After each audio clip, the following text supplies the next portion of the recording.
Hello, my name is Shrita Banerjee, and this is IM2 Unit 1, Characteristics of a Function. So the main topics we covered in this unit were absolute values of functions, direct and indirect variations of functions, inverse functions, property of exponents, radical and rational exponents, and finally exponential exponents. I believe that the main purpose of learning these functions were to understand what functions were and understand how to use them efficiently along with the properties and learning how to use them, and also learning how to analyze these and how to almost manipulate them. One of the topics I learned was direct and indirect variation functions.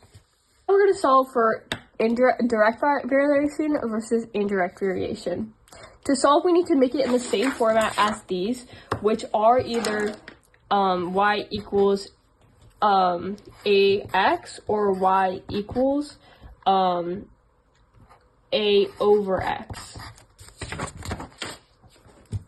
So first, for this equation, as we can see, neither of them are in either of these formulas, which means we need to make it into one. So to reverse a division or a fraction, we have to multiply both sides, which would equal y equals 4x.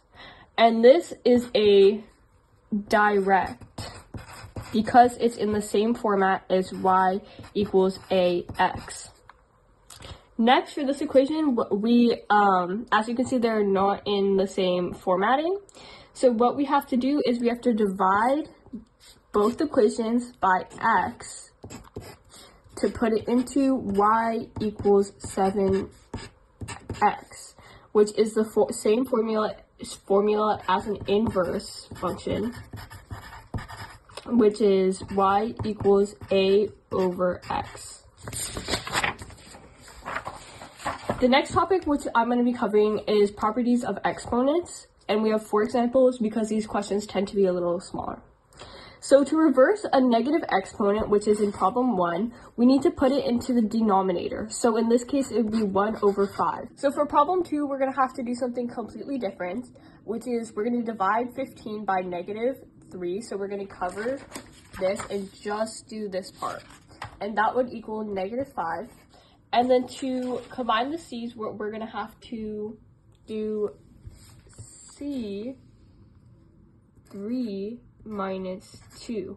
And then to erase the d's, we're going to do d 3 minus 7. So as we can see, whatever equation's on the top, it will be in the front because these exponents were in the front, so they remain on the top.